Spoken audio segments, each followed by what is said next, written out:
The game changer Srikara space and structures వారి new office September 5న మురళీ మోహన్ గారిచే grand opening Shiva complex Vasavi Nagar Vijayawada. సంచలనం రేపిన కూకట్పల్లి సహస్ర హత్య కేసు దర్యాప్తు కొనసాగుతోంది. దానిలో నిందితుడు ఏవేవో చెప్పాడంటూ బయటకు వస్తున్నాయి. అసలు ఏం చెప్పాడు, దర్యాప్తు చేసినటువంటి ఆఫీసర్స్ ఏం చెప్తారు, ఇప్పుడు వాళ్ళ మాటలను విందాం. ప్రస్తుతం మనతో పాటు బాలనగర్ డీసీపీ సురేష్ కుమార్ గారు ఉన్నారు. ఆయన అడిగి మరింత సమాచారం తెలుసుకుందాం. అసలు అబ్బాయి ఏం చెప్పాడు, ఎందుకు చంపాడు, ఇవన్నీ కూడా ఒకసారి ఆయన అడిగి తెలుసుకుందాం. సార్ నమస్తే. నమస్కారం సార్. చాలా సెన్సేషనల్ కేసు ఇది.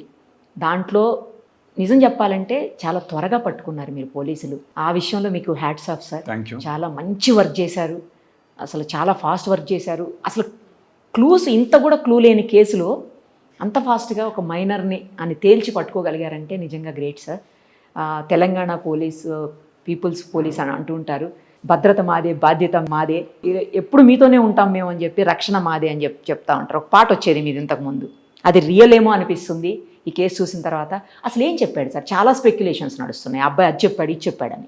ఏం చెప్పాడు? యాక్చువల్గా మేము ఆ బాలుని అదుపులోకి తీసుకున్న తర్వాత డీటెయిల్డ్గా మాట్లాడాము. ఒకసారి కాదు 2 సార్లు మాట్లాడాము. ఒకసారి అయితే వాళ్ళ తల్లిదండ్రుల్ని అతనికి కనపడకుండా ఉంచి వాళ్ళ ముందు కూడా మాట్లాడడం జరిగింది, వాళ్ళ కన్ఫర్మేషన్ కోసం. అది వేరే పాయింట్. సో ఆ బాబు మాకు చెప్పింది ఏంటంటే, ఆ రోజు మార్నింగ్ ఏం జరిగింది అనేది మొత్తం చెప్పుకుంటూ వచ్చాడు. మార్నింగ్ ఆ పిల్లవాడు స్కూల్కి వెళ్ళినాక ఇతను 8:30 ఆ టైంలో ట్రై చేశాడు వెళ్దామని, కానీ మళ్ళీ డౌట్ వచ్చి ఆగిపోయి మళ్ళీ 9:30 ఆ టైంలో ఆ గోడ దూకి ఇంటికి వెళ్ళాడు. ఎందుకు వెళ్ళావంటే, బ్యాట్ కోసం నేను వెళ్ళాను, ఆ బ్యాట్ అంటే నాకు బాగా లైక్ ఉండేది, ఆ బ్యాట్ ఎట్లాగైనా నా సొంతం చేసుకోవాలనుకున్నాను. ఆ పిల్లాడిని అడిగాను, కనీసం నన్ను టచ్ కూడా చేయనిచ్చేవాడు కాదు, ఆడిని ఇచ్చేవాడు కాదు. దాంతో ఆ బ్యాట్ ఎలాగైనా నా సొంతం చేసుకోవాలని చెప్పేసి ఆ ఇంట్లోకి వెళ్ళానని చెప్పాడు. కానీ యాక్చువల్లీ ఆ అబ్బాయిని నువ్వు బక్కోడా అని చెప్పేసి చాలామంది తనని టీచ్ చేస్తారని చెప్పి, అందులో ఈ అమ్మాయి కూడా టీచ్ చేసిందని, అందుకోసమే ఆ కసితోటే తను బక్కోడిని కాదు, నేను ఏమన్నా చేయగలను నిరూపించుకోవాలి అని అనుకున్నాడు సమాజానికి, అందుకు చంపాడు అని చెప్పేసి ఏమని అంటున్నారు సార్. నిజమా? ఈ అమ్మాయి అతన్ని టీచ్ చేసిందనేది ఆ అబ్బాయి ఎప్పుడూ చెప్పలేదమ్మా మాకు. సార్ స్పెసిఫిక్ రీజన్ అంటూ చెప్పలేదు. ఆ టైంలో నేను ఏం చేశానో నాకే అర్థం కాలేదు, అలాగా నేను కళ్ళు మూసుకొని పొడి చేశానని చెప్పాడు. కానీ ఈ అమ్మాయి నన్ను టీచ్ చేసిందనే మాట ఎప్పుడూ చెప్పలేదు. ఈ అబ్బాయి చెప్పింది ఏంటంటే, సార్ నేను దాదాపుగా 11-12 ఏళ్ళు వచ్చే వరకు వేరే కాలనీలో ఉన్నారట వాళ్ళు. ఓకే. దీనికంటే ముందు వేరే దగ్గర ఉండేవాళ్ళట. మేబీ నాకు చెప్పింది ప్రశాంత్ నగర్ అని చెప్పిన. ఆ ప్రశాంత్ నగర్ ఏరియాలో ఉండేవాళ్ళం. అక్కడ ఫ్రెండ్స్ నేను సిఐడి పోలీస్ కావాలని నాకు ఇంట్రెస్ట్ ఉంది అంటే నన్ను ఎగతాళి చేసేవాళ్ళు. దాంతో నేను ఒక రకమైన ఫ్రస్ట్రేషన్లోకి వెళ్ళిపోయాను, ఎంతో మానసిక వేదన అనుభవించానని మాకు చెప్పడం జరిగింది. ఓకే. మరి బక్కోడా అన్నందుకే నేను అది కాదు నిరూపించుకోవడానికి చేశాను అని అంటున్నాడు. అట్లాగా అదేం చెప్పలేదు, బట్ అది అంతర్లీనంగా ఏమైనా అతనికి ఆ ప్రెషర్ ఉందేమో, ఆ బక్కవుడు అనేది, లేదంటే అతను శారీరకంగా బలహీనంగా ఉన్నామని నా ఫ్రెండ్స్ ఎగతాళి చేసేవారు అనేది చాలాసార్లు చెప్పాడు. ఓకే. కానీ అదే రీజన్ అయ్యి ఉండొచ్చు, కాకపోతే లేదండి, అది 100% రీజన్ అని మనం అనుకోవడం లేదు. ఒక రకమైన సైకాలజీలోకి వెళ్ళినాడు. ఈ యూట్యూబ్స్ కానీ, ఓటీటీస్ కానీ, ఈ సస్పెన్స్, ఈ క్రైమ్ థ్రిల్లర్స్ అవి చూసి, మర్డర్ మిస్టరీస్ అవన్నీ చూసి, ఎస్ దట్ ఈస్ ట్రూ, అతనికి అదే పనిగా ఉండేవాడు. ఓటీటీలు కానీ, యూట్యూబ్లో కానీ ఈ క్రైమ్ సిరీస్లు చూడటం అనే పనిలోనే ఉండేవాడు. ఎన్ని చూసుంటాడు సార్? చాలా చూసాను చెప్పాడు. Big number. ఎస్. స్కూల్కి పోకుండా ఎందుకు ఉన్నాడు సార్ అసలు? స్కూల్కి అంటే అతను చెప్పాడు, నేను స్కూల్కి అప్పుడప్పుడు బాగా డుమ్మా కొడుతుండేవాడిని, ఎక్కువగానే డుమ్మా కొడుతుండేవాడిని చెప్పాడు. సో మేబీ ఈ టీవీ చూడడం కోసం కావచ్చు, లేదంటే స్టడీ మీద ఇంట్రెస్ట్ లేక కావచ్చు, క్రికెట్ ఆడ కోసం కావచ్చు, వీటి కోసం. వాళ్ళ ఫాదర్ అసలు ఏం చేయడు, వాళ్ళ మదర్ ఒక్కటే జాబ్ చేస్తుంది. ఆడపిల్లలు 2 ఉంటే వాళ్ళ ఫీజులు కట్టింది, కానీ ఈ అబ్బాయి స్కూల్ ఫీజు కూడా పే చేయలేదు, అందుకే స్కూల్కి రానియట్లేదు అని అంటున్నారు. నిజమా సార్? అయ్యి ఉండొచ్చు, ఆ యాంగిల్ మేము వెరిఫై చేయలేదు. మేము కూడా తర్వాత మీరు ఒక యూట్యూబ్ ఛానల్స్ అవి చూసి తెలుసుకున్నది ఇది. అంటే ఆ రోజు స్కూల్కి ఎందుకు వెళ్ళదని అడిగాము. నేను అప్పుడప్పుడు పోను సార్, పోకుండా క్రికెట్ ఆడుకుంటాను, టీవీ చూస్తుంటానని చెప్పాడు. ఓకే. ఫాదర్ ఇంట్లోనే ఉంటాడు, ఏమీ చేయడు అని అంటున్నారు సార్. అది మేము కూడా విన్నాము. అది ఫాదర్ అంతకుముందు ఏదో బిజినెస్లు చేసేవాడు, చిన్న జాబులు చేసేవాడు, అవన్నీ బంద్ చేసి ఖాళీగా ఉంటున్నాడు. మేము అడిగినప్పుడు చెప్పింది ఏంటంటే, మేము ఆ మర్డర్ జరిగిన తెల్లారి ఈ పిల్లాన్ని వాళ్ళ ఫాదర్ని క్వశ్చన్ చేశాము. ఎందుకంటే ఆ గోడ డిస్టెన్స్ అవి చూడడానికి వెళ్ళి ఆ 3rd ఫ్లోర్లో ఉన్న అబ్బాయితో మాట్లాడి మళ్ళీ 4th ఫ్లోర్లోకి వెళ్ళి వీళ్ళతో మాట్లాడాము.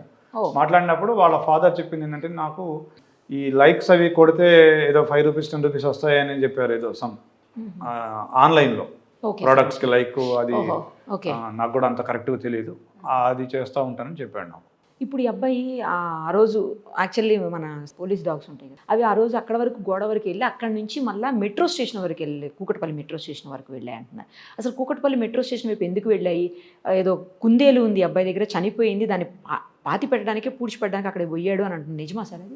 యాక్చువల్గా ఏంటంటే ఈ బాబు కూడా మాకు చెప్పింది. నెక్స్ట్ డే నేను ఎప్పుడైతే మాట్లాడానో అప్పుడు కూడా చెప్పాడు, సార్ ఆ రోజు మా కుందేలు చనిపోయింది, కుందేలుకి 11:30కి అట్లా డాక్టర్ దగ్గరికి వెళ్ళాను. నేను వెళ్తే దానికి ఆరోగ్యం బాగాలేకపోతే డాక్టర్ ఇంజక్షన్ కూడా ఇచ్చాడు, కానీ అది చనిపోయింది అదే రోజు. దాన్ని నేను మా సిస్టరు మా నాన్నలు పూడ్చిపెట్టి వచ్చామని చెప్పాడు. అది మన డాగ్స్ వెళ్ళిన ప్లేస్, ఈ అబ్బాయి కుందేల్ని పాతి పెట్టాడు. అది ఇంటి దగ్గరలో పట్టాడు, మా ఇంటి దగ్గరలోనే పాతి పెట్టాడు, ఇంటికి కొద్ది దగ్గరలోనే పాతి. సో అటు వెళ్ళే సార్ డాగ్స్ ఆ సైడ్ వెళ్ళాయి అటు. నెక్స్ట్ ఆ అబ్బాయికి చాలా మంది ఫ్రెండ్స్ ఉన్నారు, వాళ్ళందరూ కలిసి ఈ అమ్మాయిని ఏదో చెయ్యాలి అన్నట్టుగా అనుకున్నారని ఎక్కడో లేదు, ఏమాత్రం చెప్పలేదు అతను. పోనీ ఈ అబ్బాయి ఏమన్నా చెయ్యాలి వేరే అది కూడా అడిగాము మేము, అడిగారా? అది కూడా అడిగాము, ఆ పాయింట్ కూడా అడిగాము. నువ్వేమైనా ఆ అమ్మాయిని ఏదైనా ఆ అమ్మాయి మీద అసాల్ట్ చేద్దాం అనుకున్నావా, లేకపోతే శారీరక దాడి చేద్దాం అనుకున్నావా అని అడిగాము. అడిగితే ఆ అబ్బాయి చెప్పింది, చాచా లేదు సార్, నాకు 2 అక్కలు ఉన్నారు, నేను అట్లా చేయను, నాకు ఆ ఉద్దేశం లేదు ఆ అమ్మాయి మీద అని చాలా బలంగా చెప్పాడు. మాకు కూడా అది నిజమే అనిపించింది. ఎక్కడ మీకు పోస్ట్ మార్టం రిపోర్ట్లో మేము ఫస్ట్ వెరిఫై చేసింది అది. డాక్టర్లు మాకు చెప్పింది అయితే అలాంటి ఏవి ఆనవాళ్ళు దొరకలేదు అని చెప్పినారు. అలాంటిది ruled out, that is ruled out. Post mortem report వచ్చేసిందా సార్? అందులో ఏమని వచ్చింది సార్? ఈ స్టాబింగ్స్ వల్ల జరిగిన ఇంజురీస్ తోటి చనిపోయినట్టుగా, internal injury, internal bleeding and also external bleeding వల్ల చనిపోయినట్టుగా వచ్చింది. సార్ మార్నింగ్ 9:30కి జరిగితే ఆల్మోస్ట్ 12:50కి వాళ్ళ ఫాదర్, అంటే 3.5 అవర్స్ గ్యాప్ ఉంది. అంత గ్యాప్ ఉండటం వల్లనే ఆ అమ్మాయికి బ్లీడింగ్ ఎక్కువైపోయి చనిపోయి ఉండొచ్చు అని అంటున్నారు సార్. ఆ రోజు అన్నారు, అది నిజమేనా? ఇప్పుడు మనకు అది పోస్ట్ మార్టం రిపోర్ట్ అటాప్సీలో కూడా అదే వచ్చింది. ఆ అమ్మాయి దగ్గర ఫోన్ ఉంటే ఇంత ప్రాబ్లం అయ్యేది కాదేమో అని ఒక వెర్షన్ వినపడుతుంది సార్. అది కూడా మనం అనుకోవచ్చు. గబుక్కును ఫోన్ చేసి పేరెంట్స్కి చెప్పేది, ఎవరో ఒకళ్ళు వచ్చేవాళ్ళు కదా, మేము కూడా ఆ పాయింట్ అనుకున్నాం. డబ్బులు పోయాయా సార్? పోలేదు, అసలు ఏమి డబ్బులు పోయాయి అని ఒక వెర్షన్, పోలేదు. డబ్బులకి సంబంధించి మేము తల్లిదండ్రులని కూడా మేము డీటెయిల్డ్గా విచారించాము. వాళ్ళని తల్లిని అడిగాము, తండ్రిని అడిగాము, ఇద్దరిని వేరువేరుగా అడిగాము, కలిపి అడిగాము. అప్పుడు వాళ్ళు మనకు చెప్పింది ఏంటంటే, సార్ డబ్బులు 85,000 రూపాయలు ఉన్నాయి ఇంట్లో, 2 తులాలో 3 తులాలో బంగారం కూడా ఉంది.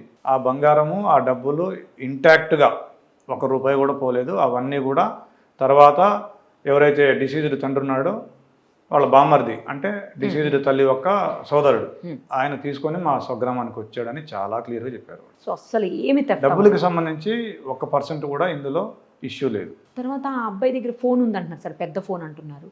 ఆ ఫోను అతనికి తల్లిదండ్రులు కొనివ్వలేదట కదా, నిజమేనా? ఎస్, అది ఎప్పుడైతే మేము ఈ బాబుని విచారిస్తున్నామో తర్వాత తల్లిదండ్రులని కూడా వాళ్ళకి ఏదైనా, ఇప్పుడు నార్మల్గా ఏంటంటే చిన్నపిల్లాడు అనగానే మావాడు చేశాడా అనే అనుమానం తల్లిదండ్రులకు రావడం సహజం. దానికోసం మేమేం చేసామంటే, తల్లిదండ్రులు ఈ పిల్లాడిని చూసేటట్టుగా ఒక అరేంజ్మెంట్ చేసి ఈ పిల్లాడితో మేము మాట్లాడాము. ఈ పిల్లాడు అది 3వసారి మేము మాట్లాడడం.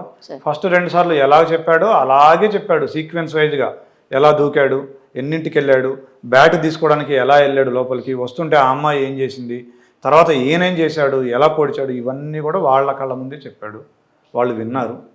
సో ఆ తర్వాత మదర్ కూడా మాకు కన్ఫ్యూస్ చేసింది ఏంటంటే, సార్ ఇతనికి 2 months బ్యాక్ ఒక మొబైల్ ఫోన్ వచ్చింది, ఎక్కడిది నేను అడిగితే నాకేమీ ఆన్సర్ ఇవ్వలేదు, నేను కొనుక్కున్నాడు, డబ్బులు ఎక్కడివి అంటే కనుక దానికి కూడా ఆన్సర్ ఇవ్వలేదు, నాకు కొద్దిగా అనుమానం వచ్చిందని చెప్పి. మరి అలా ఆన్సర్ ఇవ్వకపోతే ఎలా వదిలేశారు సార్? ఆ ఫోన్ ఎక్కడిదనేది అయితే వాళ్ళు ఆరా తీయాలే కదా పేరెంట్స్గా, దాన్ని మీరేం క్వశ్చన్ చేయలేదా సార్ వాళ్ళని? అంటే ఇప్పుడు ఒక్కొక్కరిది వాళ్ళ వ్యక్తిగత విషయాలు, ఫ్యామిలీ విషయాలు, సో అది వాళ్ళ వ్యక్తిగతం కదా. అంటే ఇప్పుడు ఆ ఫోన్ వల్లే చాలా ప్రాబ్లం అయింది కదా సార్. యాక్చువల్లీ ఫోనే ఇప్పుడు ఒక రకంగా కారణమే కదా. నువ్వు ఆ పని ఆ రోజు ఎందుకు చేయలేదని మనం ఈ రోజు అడగలేము. యాక్చువల్గా ఆ పని ఆ రోజు ఎందుకు చేయలేము అనేది అది వాళ్ళ విచక్షణ, వాళ్ళ. అంటే ఆ ఫోనే ఇప్పుడు రీజన్ అయింది. దాంట్లో వెబ్ సిరీస్ చూడు, దాంట్లోనే ఈ క్రైమ్ థ్రిల్లర్స్, క్రైమ్ స్టోరీ. లేదా ఆయన టీవీలో కూడా చూసేవాడు. టీవీలో కూడా చూసేవాడు. ఇది సిఐడి అనేది ఒక సిఐడి, అది నాకు బాగా ఇష్టం. సిఐడి ప్రోగ్రామ్ చూస్తూ ఉంటాను నేను రెగ్యులర్గా అని చెప్తా ఉంటాడు. అది కూడా ఒక సీరియల్ సార్ యాక్చువల్లీ. ఎస్, ఒక పెద్ద ఛానల్లో సీరియల్ అది సిఐడి. అది బాగా ఇష్టం ఉంటా ఆయన. అదేంటి ముందు మర్డర్లు ఏదో చేసేసినట్టు చూపిస్తారు, తర్వాత దాన్ని ఇన్వెస్టిగేట్ చేశారు ఏంటి, అది మంచి చూపిస్తున్నారు కదా సార్. లాస్ట్లో అది మంచిగా చూపిస్తారు, ఎట్లా సాల్వ్ చేస్తున్నారు పోలీసులు, దాన్ని ఎఫెక్ట్ ఎలా ఉంటుంది, కాన్సిక్వెన్సెస్ ఎలా ఉంటాయి. మరి ఈ అబ్బాయి అది ఎందుకు ఆలోచించలేకపోయాడు? ఎస్, అతనికి ఆ మానసిక పరిపక్వత లేకుండా ఉండొచ్చు. తర్వాత మాకు చెప్పింది ఏంటంటే, అతను ఒకసారి ఆ అమ్మాయి అరిచిన తర్వాత, ఆ అమ్మాయిని తోసేసిన తర్వాత ఇంకా ఒక 5 నుంచి 10 నిమిషాల పాటు నేను ఏం చేస్తున్నానో నాకే అర్థం కాలేదు. ఆ కోపంలో లేకపోతే ఆ ఆవేశంలో, ఆ ఉద్రేకంలో నేను ఇష్టం వచ్చినట్టుగా పొడి చేశానని చెప్పాడు. ఇప్పుడు ఆ అమ్మాయి కనుక లేచి వస్తే డోర్ తీసుకునే ఆప్షన్ ఉంటే ఏమన్నా బతికుండే ఛాన్స్ ఉండేది అసలు? బట్ అక్కడ మనం ఎవరు ఉండి చూసింది లేదు. ఇతను ఎలాగా బిహేవ్ చేశాడు, ఆ అమ్మాయికి ఉన్న పరిస్థితి ఏంటి అనేది, కరెక్ట్. ప్లస్ మొదటగా పొడిచినది ఎక్కడ తగిలింది అనేది వైటల్ పార్ట్లో ఫస్ట్ దానికి ఇది ఉండొచ్చు. Yes, we can't. అక్కడేమి ఘర్షణ జరిగిన వాతావరణం కానీ కింద ఏమి పడినట్లుగా సార్ ఏమీ కూడా లేదు లేదు. ఎందుకని మరి అట్లా అంటే అమ్మాయి రెసిస్ట్ చేసి ఉంటుంది? చిన్న పాప 10 years. సో దాంతో మేబీ మనం ఇందాక అనుకున్నట్టుగా మేబీ ఫస్ట్ 1-2 సార్లు పొడిచినప్పుడే అది వైటల్ పార్ట్లో అట్లా. పోస్ట్ మార్టం రిపోర్ట్ అయితే ఇది ఒకటే చెప్తుంది సార్, లేట్గా అవటం వల్లనే, లేట్ అవటం ఇంటర్నల్ బ్లీడింగ్ అయింది, ఎక్స్టర్నల్ బ్లీడింగ్ కూడా అయింది. ఎన్ని ఉన్నాయి సార్ మొత్తంగా కత్తిపోట్లు? మొత్తంగా కలిపమ్మ మెడ మీద ఒక చిన్నవి ఇవన్నీ కూడా 15, తర్వాత పొట్ట మీద ఒక 3 నుంచి 4, వెనక వైపు ఒక 2, ఈవెన్ తొడ మీద కూడా ఒకటి ఉంది. అలాగా మొత్తం కలిపి ఒక 20 నుంచి 22-23. ప్లాన్డ్గానే వచ్చాడా సార్, లేకపోతే నార్మల్గా నైఫ్ తీసుకుని వచ్చాడా? ఆ నైఫ్ ఎందుకు తీసుకెళ్ళావు అనే క్వశ్చన్ కూడా మేము కూడా అడగడం జరిగింది. దానికి అతను చెప్పిన సమాధానం ఏంటంటే, ఎవరైనా కనుక నన్ను చూస్తే వాళ్ళని బెదిరించి వెళ్ళిపోదానికి తీసుకొచ్చానని చెప్పినాడు. కానీ మాకు అనిపించింది ఏంటంటే, అతనికి ఆ ఆలోచన ఉంది, దాడి చేయాలనే ఆలోచన ఉందని మాకు అనిపించింది. అమ్మాయిని చంపేసిన తర్వాత కత్తి కూడా వీళ్ళ ఇంట్లోనే వాటర్ సింక్ దగ్గరికి అడిగాడు. కరెక్ట్, మేము కూడా అది అడిగాము. కత్తి ఏం చేశారంటే, స్టాబింగ్ చేసిన తర్వాత ఆ కత్తిని అక్కడే వాళ్ళ ఇంట్లోనే కడిగి మళ్ళీ ఆ కత్తిని తీసుకొని వెళ్ళిపోయాడు. వెళ్తూ అతనికి బ్లడ్ స్టెయిన్స్ ఉన్నాయి షర్ట్ మీద.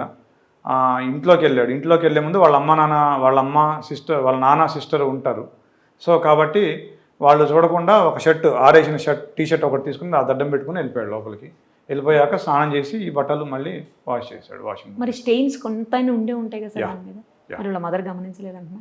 వాళ్ళ మదర్ కూడా గమనించలేదు. బట్ వాళ్ళ మదర్ మనతో ఏంటంటే, చుట్టుపక్కల పోలీసులు తిరగటం, తర్వాత ఇతని ప్రవర్తన ఇవన్నీ చూశాక తనకు అనుమానం వచ్చి గట్టిగా అడిగింది, నువ్వు కానీ ఏమైనా చేసావా, ఏంటి ఇట్లా జరిగింది అంటే, లేదమ్మా అన్నాడు. 2వ రోజు కూడా అడిగింది తల్లి. 2వ రోజు కూడా అదే అన్నాడు. తర్వాత ఏంటి నువ్వే నన్ను పోలీసులకి పట్టించేలా ఉన్నావే అని కూడా అన్నాడని వాళ్ళ మదర్ చెప్పింది. మరి అప్పుడైనా నువ్వే నన్ను పట్టించేలాగున్నావు పోలీసులకి అన్నప్పుడైనా డౌట్ రావాలి? అంటే నేను చేయకపోయినా అతని ఉద్దేశం అంటే, నేను అమాయకుడిని, అమాయకుడైన నన్ను కూడా నువ్వు పట్టించేలా ఉన్నవే అని అతను అన్నాడని ఆమె చెప్పింది. ఆవిడతో నేను అమాయకుడిని చెప్పాడు. మీరు పట్టుకొచ్చేటప్పుడు కూడా ఆ రోజు ఇంట్లోనే ఉన్నాడంట సార్, స్కూల్కి పోలేదంట? లేదమ్మా, స్కూల్కి పోయాడా? స్కూల్కి వెళ్ళిన తర్వాత తీసుకొచ్చారు సార్ ఈవినింగ్లో? After school. ఓకే, ఇప్పుడు ఎక్కడ ఉన్నాడు సార్? ఇప్పుడు జువెనైల్ హోమ్లో. Thank you.